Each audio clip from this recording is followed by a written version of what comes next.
Well, Fire Emblem Echoes Shadows of Valentia, the latest installment in the Fire Emblem series, has been released for quite a while now. So being a huge Fire Emblem fan that I am, I played all the Western release games, as well as some of the ones that didn't got released stateside, such as Genealogy, Tharsia, Sword of Seals, etc. You would think I'd be ecstatic about Fire Emblem Echoes Shadows of Valentia. Well, I was, though I still had my reservations.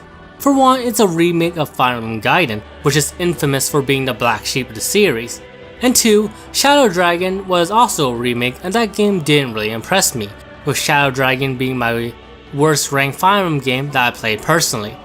But I still had hope that they could still make this game work. Hidari was going to do the artwork for the remake, and I love Hidari's design just from the time I spent on the Atelier Dust series. And the overall presentation work looked great, from the animation work you can see in battle to the overall script, how there's an English dub voicing actual sentences rather than just one-liners or reaction shots, and etc. So what is my overlying thoughts on the game having played it to completion? I should probably say the things that the game does right first. The presentation, like I said before, is probably Echo's strongest points. Hidari's illustrations for one are just fantastic, with it doing a great job of matching the characters' personalities as well as giving the characters life. The animation and soundtrack is also pretty good, and the dub itself is pretty good as well, with it having a very solid cast of voice actors as well as the voice direction being very solid. It's not the best dub I've heard, but still very solid and probably the best dub work in a Fire Emblem game as of yet. The story and characters are also pretty enjoyable, with the world being fleshed out with how you can now go talk to NPCs in towns, Phoenix Wright style, and learn more about the world that way. And I do think that the game got a pretty interesting premise from the get-go, with how the continent of Valentia is split into two, due to the two gods who govern the land having diverging viewpoints of what they think is best for the people, with Mila prompting the people to lead a life of peace and pleasure, while Duma think people should strive for power. I do like how it shows the positive and negatives of those viewpoints, with Zofia, while being a kingdom that has relative prosperity, is still a kingdom that's also filled with corruption and vice, with its leaders not really having people's welfare in mind and doing whatever crimes or atrocities they can get away with just for their own pursuit of pleasure, with some of them even being against each other. And not to mention its people is complacent due to Mia's blessing that has made the land very fertile and made the people not experience much toil, with Zofia having a lot of resources. While Rigaya's people is the exact opposite, with being a stronger, hardworking people due to the hardships they had to experience in both maintaining a land that is nowhere near as fertile as Zofia, as well as following Duma's teachings, but is also a bit cold. Or at least that's what I think the game wants to display the people of Rigel as, since it's not really clear on that front, since the NPC dialogue in Rigel is almost the same as in Zofia, except for the one guy who says Zofia had it easy with Mia's blessing. They even used the same character model for the NPC in both Rigel and Zofia for the most part, which is strange and kinda lazy. But barring that, I do think it's a pretty interesting premise to go by, with the different ideologies that both country has due to the two gods having different opinions on how people should live their lives. With that said, I do think that the premise doesn't live to its fullest potential, as the main story doesn't really have a focus on those different ideologies, at least not between Mila and Duma. It's more the typical Fire Emblem story of winning back the kingdom from the invaders, with the invaders being Rigel, because of course, the country that has the gods that people should strive for power would be that antagonistic force. There's also a semi-mystery with what's happening with Mila and Duma, since there is something iffy happening in the land, which you'll find out more in Selka's side of the story. And oh yeah, there's a dual storyline going on, with you playing as Alm and Selka in the game. The story overall does feel more typical, and I do think it could have been more interesting if it focused a bit more on the different ideologies that Mila and Duma had. But it is a story that was made 25 years ago, just modernized, so I can't be too harsh on what it isn't. What it is though is an enjoyable and straightforward story about two individuals, namely Alm and Selka, who wants to save Zofia from its current crisis, but have differing ideas on how it should be saved. with thinking that driving out the rebellions by force would be the way to peace, while Celica thinks looking into what happened to Mila is key, since it is apparent that something has happened to the goddess with how the land has gotten more barren as of late and how the war happened in the first place when it shouldn't have, because of the pact between Mila and Duma. And due to those different ideas, and Celica goes their separate ways in the story essentially, kind of like how Duma and Mila went their separate ways due to their different ideologies. So the differing ideologies bit does get addressed, though it only goes as deep as it having a dual storyline to move the plot along, and not really looking at each differing ideology and dissecting them. The plot overall I would call serviceable.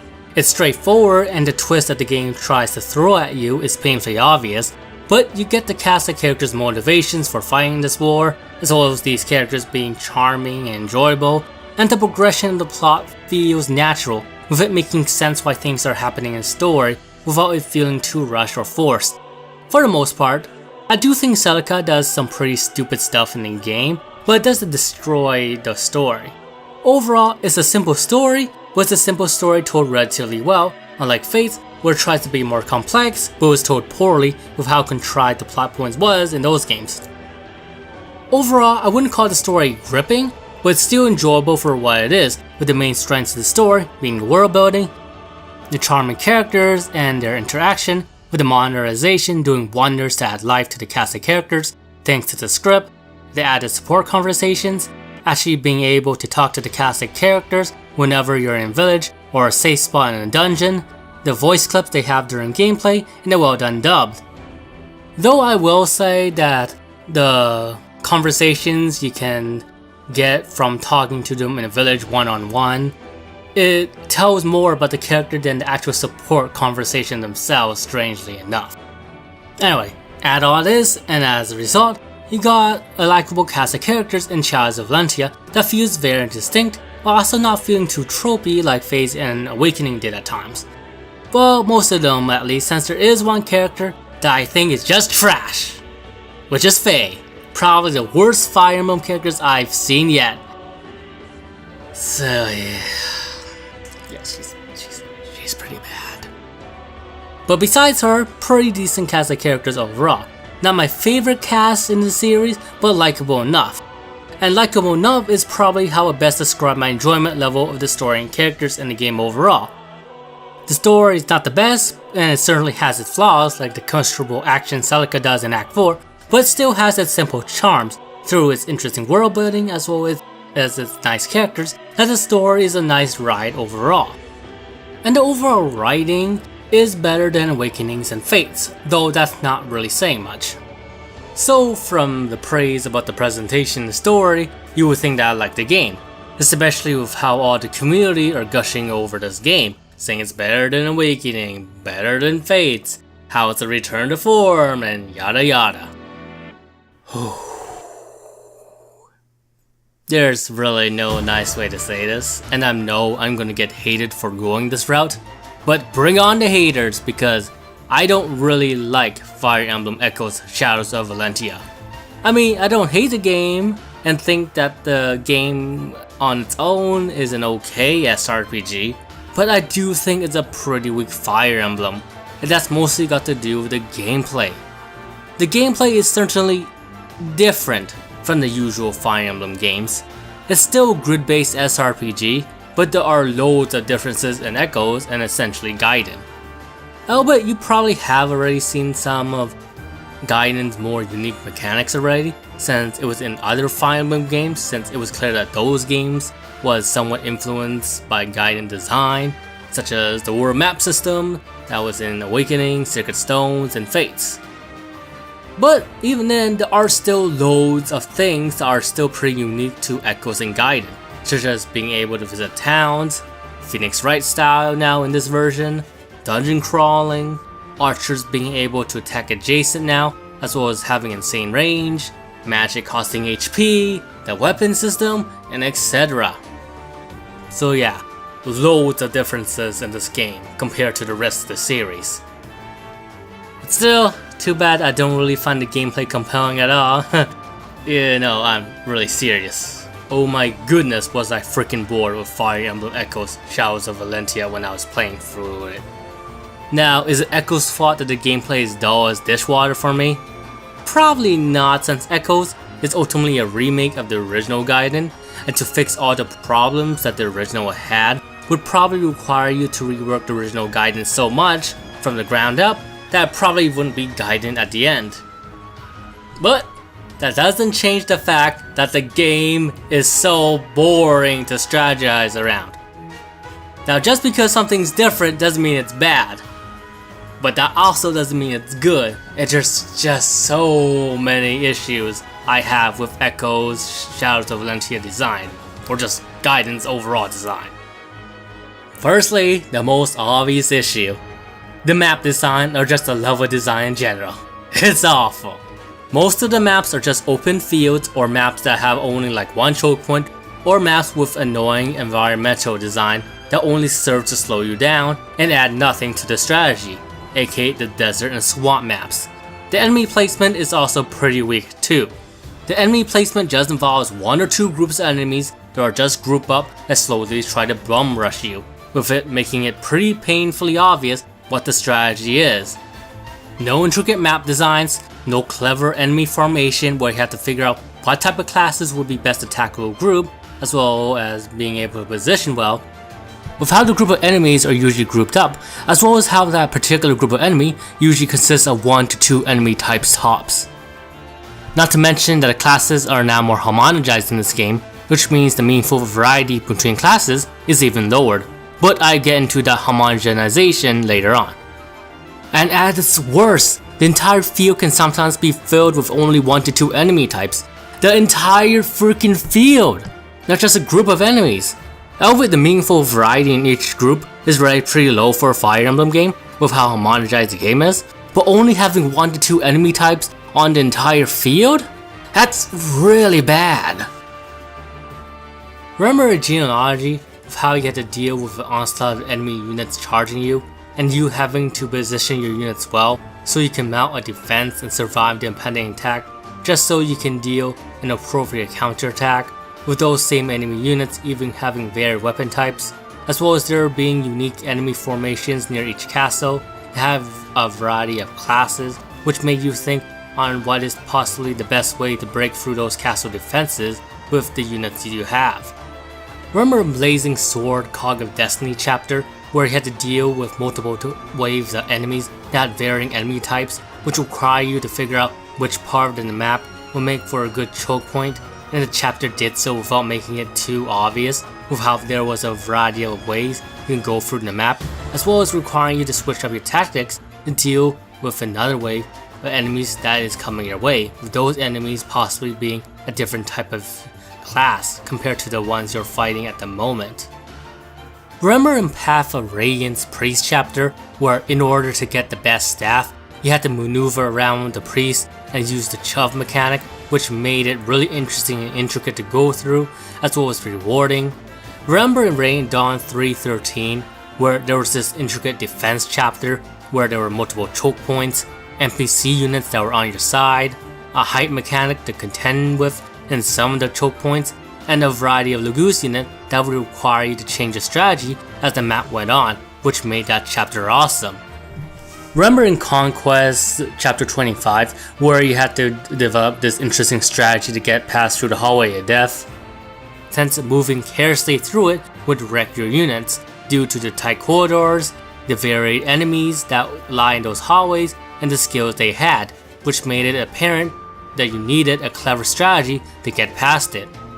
All of these are just small examples of how memorable and creative the level design in a Fire Emblem game could be in an SRPG point of view, as well as showcasing how varied they can be, which require you to not only use what you learned from past chapters, as well as be able to change up your strategy so you can overcome a new set of challenge, which overall made going through a Fire Emblem game to be so much fun. Shadow of Valentia level design, on the other hand, is a far cry of the level design found in past Fire Emblem games, or found in future Fire Emblem games, since this is a remake of Gaiden. The level design found in Shadows of Valentia overall is just boring, with it being painfully obvious what the strategy for the map is just from the first glance.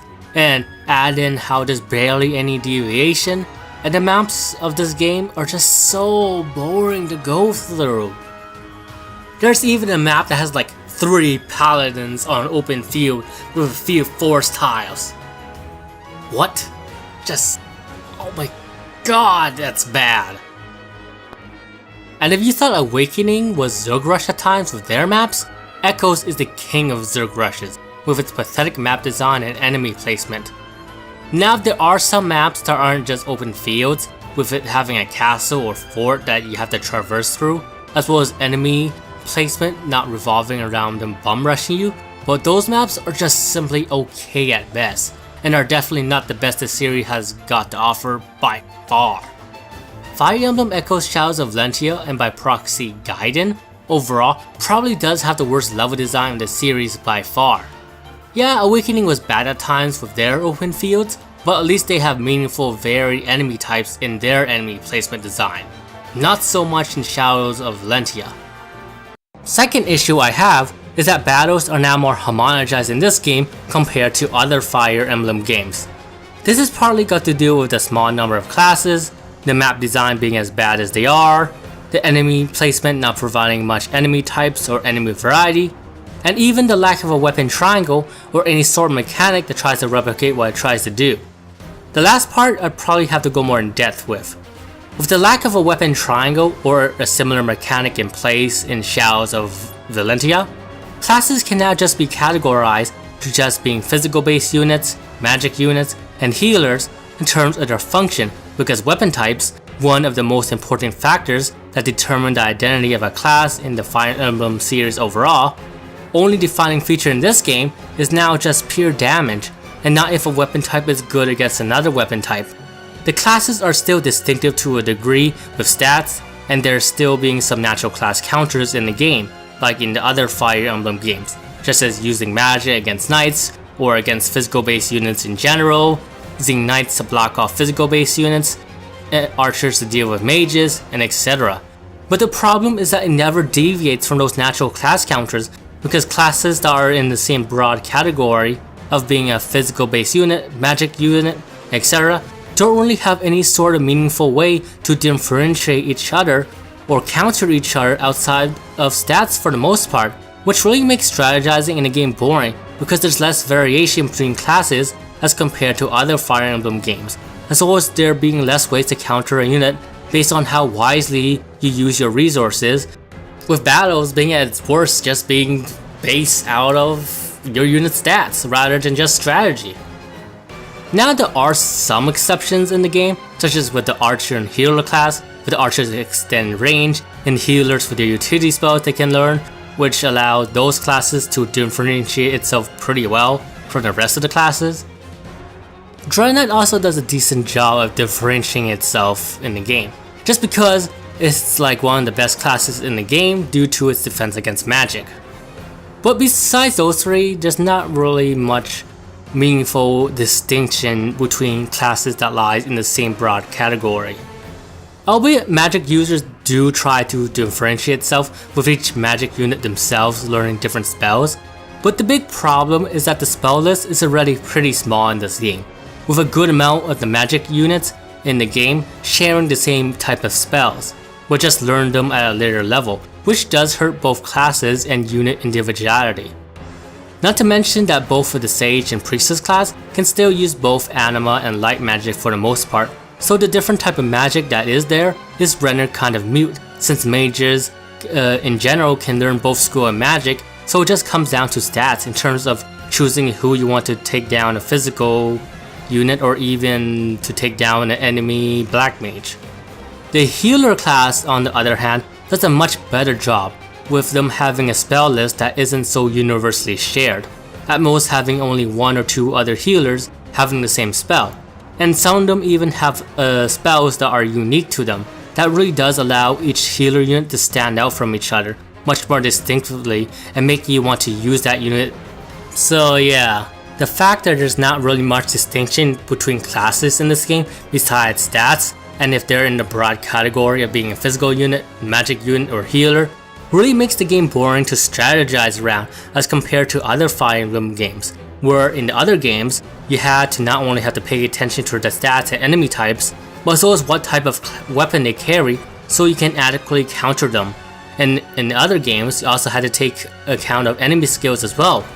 The introduction of the weapon triangle in Genealogy really did give each class a stronger identity from the series forward, since the weapon triangle allowed classes that lie within one of those broad categories of being physical unit, magic user, and etc. to be able to counter each other effectively with something outside their stats, and gave each class a much stronger identity outside of their stats.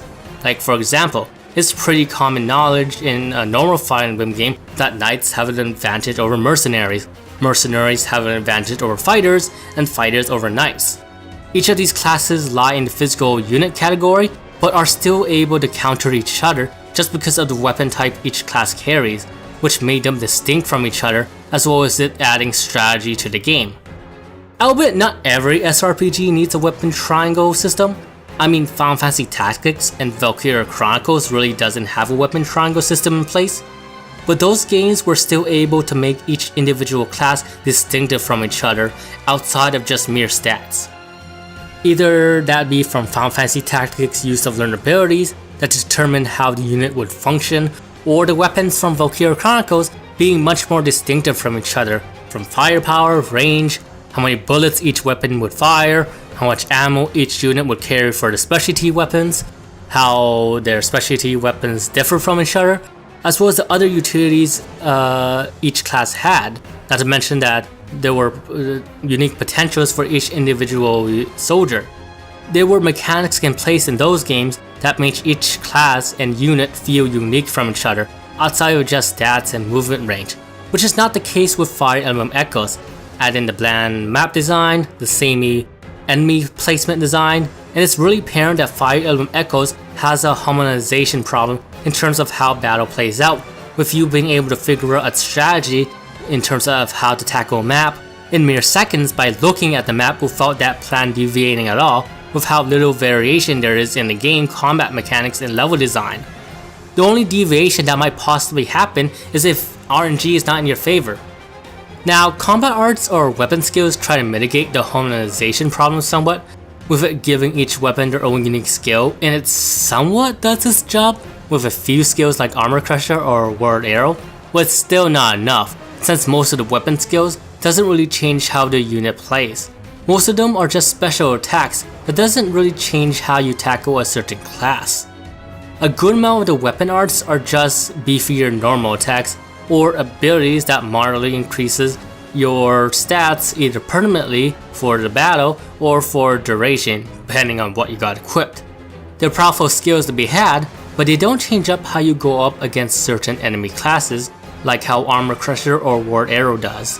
And even then, the utility abilities outside of the healer class can be underpowered in terms of not being able to double attack with them, as well as their attack power not being as impressive, with how the effectiveness multiplier is reduced in this game compared to other Fire Emblem games, just because they had to accommodate archers being able to attack units that are adjacent to them now. If they didn't, Pegasus Knights will have no real chance against an archer, no matter what they did in this game. Unlike past games, where a Pegasus Knight could have a chance against an archer if they close in the distance and attack them directly, which allowed them to counter archers in their own way. Another problem is that enemies can't use combat arts, so you don't really have to consider much when you're assessing how dangerous an enemy group is. As harsh as this sounds, the weapon art system is totally a band-aid to Fire Emblem Echoes' homogenization problem, with how a good amount of the weapon skills are just beef up attacks rather than abilities that would change up how you tackle a class. And the utility abilities that are there, that could potentially change how you face a class, are either too few, too situational to be used generally, or underpowered. Now I do like the concept of the weapon art system itself, mainly the prospect of being able to learn skills and being able to activate them with a cost, rather than the RNG activation of some of the more powerful offensive skills in other Fire Emblem games. And I do think that if they modify it in future games, it could be a pretty well done system, but as it is, it feels like it doesn't reach its fullest potential in this game, which is truly a shame. Now again, to the remake's credit, the homogenization problem is a problem with Gaiden's inherent design not aging well. They would have to dramatically redo the maps or just the overall level design, add in some classes as well as rebalance the current class to effectively make the weapon triangle work, or add in a mechanic that differentiate classes like the weapon triangle does. Now if they did that, it'd probably be a much more dramatically different game than Gaiden, but it'd probably be a better game for it. Now some people are saying it shouldn't do that and that it should just be a smoother version of Gaiden, which it is, but I strongly disagree, since a remake should still be a fun game to play in the time period that it was released, while still retaining the ideas of the original, but isn't afraid to make dramatic changes so that it can stand on its own without nostalgia.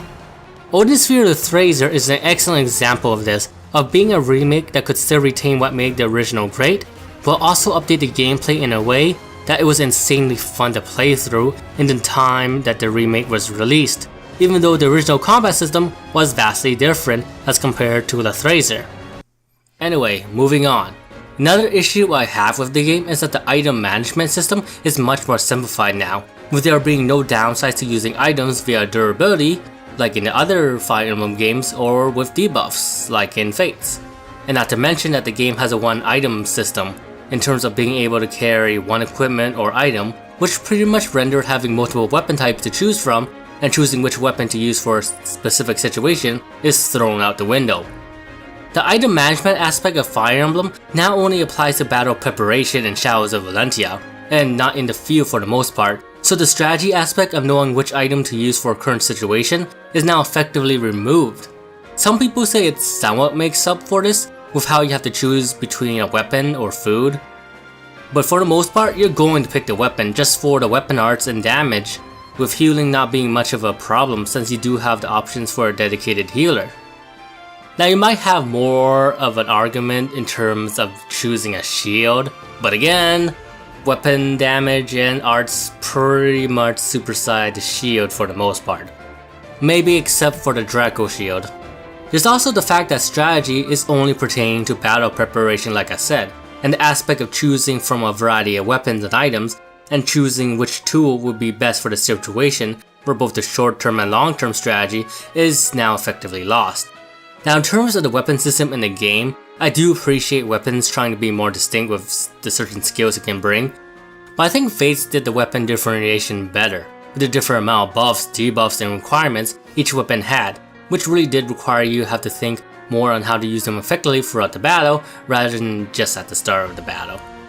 Not to mention, I think the older games also have a better item management system than Shadows of Valentia, with how the durability system not only require you to manage your inventory better, but as well as how it balances your weapons, with the more powerful items breaking more easily, which allowed the weapons to be distinct from each other, even though the main differences were just pure damage.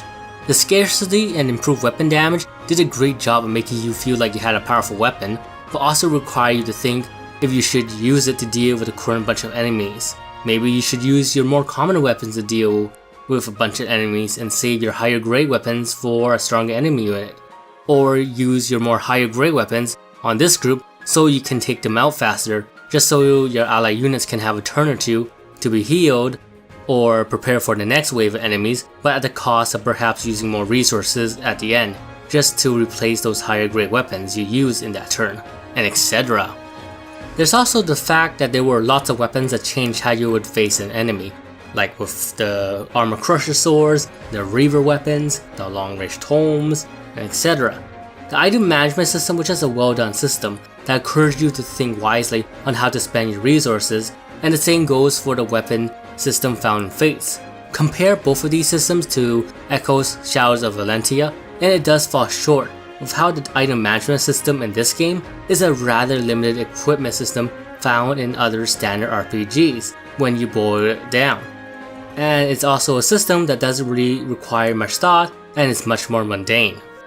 And this is a big problem since the main way of executing combat in a Fire Emblem game is heavily linked to the inventory system. Another small issue that I have with the game is that contours really drag how long certain maps can take, with battles being slowed down to a snail's pace at times, with how much they summon spam. and the enemy they summon aren't even all that strong, so it's not like it's upping the challenge.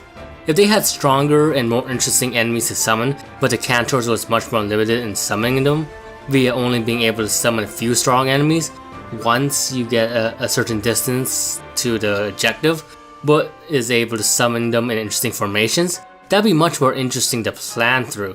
But as it is, Cantors just pad the battles out without it adding to the challenge in interesting ways, since they usually only summon the same type of enemies over and over again. The dungeon crawling elements of the game I also think are pretty weak, with the dungeons being not all that fun to traverse through, with a good amount of them being samey in design, and not really have interesting puzzles in them. The visual design is different-ish, but the way you traverse through them is still the same, and the random encounter you get from them is so boring, with the map design just being a flat map with a few obstacles, with there being no real strategy to it. And guess what? There's usually only 1 or 2 enemy types in there. Well, usually 1 enemy type in there, so yeah. Isn't this fun? Now the next thing I'm going to criticize is probably going to make me sound like an asshole. Well, more of an asshole to people who really like this game. But the thing I'm going to criticize is Mila's turn wheel. I'm sorry, but I think it has way too much power. Being able to take back a turn or two I can understand with the RNG nature of Fire Emblem, but being able to take back entire phases? That's stepping over the proverbial line. And I know that I didn't criticize the sort of mechanic back in my Tactics Ogre Let Us Cling Together review, but I should have, because it's way too overpowered now that I got more time to think on the mechanic, as well as my mindset changing as I got older. Now I'm not totally opposed to the idea of having a mechanic that turns back time, just because Fire Emblem is as RNG based as it is, especially in this game. But if the series does implement this sort of a mechanic in the future, it needs to be much more limited, like using it a maximum of 1 to 3 times in each battle, and only being able to turn back 1 to 2 turns with each use. Because as it is, it's pretty exploitable with how you can influence RNG with it, as well as it's not punishing poor strategy making nearly enough, with the mechanic being akin to save scumming at times, even though it's a bit more limited since there is a limit to Mila's turn wheel. I just think that the limit needs to be much tighter to discourage exploitation and have the mechanic used for its intended purpose, which I personally think is to mitigate player error somewhat, like moving a unit by accident or choosing the wrong weapon, as well as mitigating extreme RNG, but not make it so OP that it forgives poor strategy making in the game. And for people saying how about if bad RNG happens during the enemy phase, just make it so we can use Mila turn wheel during an enemy phase, like with a button prompt or something, and when you turn back that turn, the RNG is reset, with you having to consider if you want to use one of those limited charges to reset that bad RNG, or to just deal with it. And lastly, there are also some design choices that are somewhat questionable that I'd like to highlight. Such as if you retreat and do the same battle again, all the enemies that died from the first battle are still gone, which is having a teleportation gimmick that you can't really predict for the most part. Sometimes they teleport, sometimes they move normally. Dread Fighters being the only class that's able to loop back to the Villager class. Fatigue being kind of useless since you get a truckload of food by playing normally, and fatigue only affects dungeons. And I'll stop there. There are a bunch of things in this game design which I thought were just strange as I played through it. Now after all that, are there some things I like in its design? Well, yeah. For one, I like how archers have extended range in this game, which allows them to differentiate themselves from mages who are also ranged attackers. But I do think it's kind of overkill to have an attack range of 5 spaces. I think 3 to 4 spaces hit that sweet spot for me. I also think that archers still shouldn't be able to attack adjacent units like in the other Fire Emblem games, just so that Pegasus Knights can have a way to counter archers if they're smart in utilizing their freedom of movement and range, but still be at extreme risk with the effectiveness multiplier being normal, unlike in Echoes where it's reduced. which they had to do just because archers could hit units adjacent to them, which overall watered down the relationship that archers and flyer units had with each other in the series overall, which reduced the strategy aspect of the game. I think archers having the ability to not attack adjacent units with their bow is a fair balance change overall, though I wouldn't be against the idea of them being able to defend themselves with their fist, like how the Lugus unit could when they're in their non-transformation state in the Tedious games. Long story short, I like the idea of archers having extended range like in this game, but if future Fire Emblem games were to implement this idea, I think archers having an attack range of 2 to 4 spaces with their bow would be ideal, with them being able to defend themselves with their fist if they get attack adjacent, with those fists not having anti-fly properties, just so the effectiveness multiplier doesn't get nerfed like it did in Shadows of Valentia. Another mechanic in this game that I wouldn't mind seeing in future Fire Emblem games is, strangely enough, Mila's turn wheel. Yeah, I know I spent a decent amount of time criticizing it in this video earlier, but if it was able to limit its use to the point where it wouldn't be exploitable and be used to mitigate small player error or extreme RNG and make you think if you should use the mechanic just because of its limited use, then I would welcome it, just because Fire Emblem can sometimes have BS RNG moments that you can't possibly plan for, and having a mechanic to mitigate that extreme RNG would be welcome. And I am a fan of weapon arts in this game, in terms of having skills that you can activate with a cost, rather than just relying on RNG to activate the more offensive skills in past Fire Emblem games. But yeah, besides those points, I don't really like Echo's Shadows of Valentia gameplay, because the overall strategy aspect of the game is just so gutted for me that it's not fun for me to go through. Now, am I judging this game too harshly, given that Echoes is a remake of a 25-year-old game? Probably, since all the faults I find in the game is with Gaiden's inherent design, and I'll gladly say that Echoes did an admirable job of trying to modernize the game. But it doesn't change the fact that I find the game boring to play through as a Fire Emblem game. And it's not like I'm against old games if they aged well.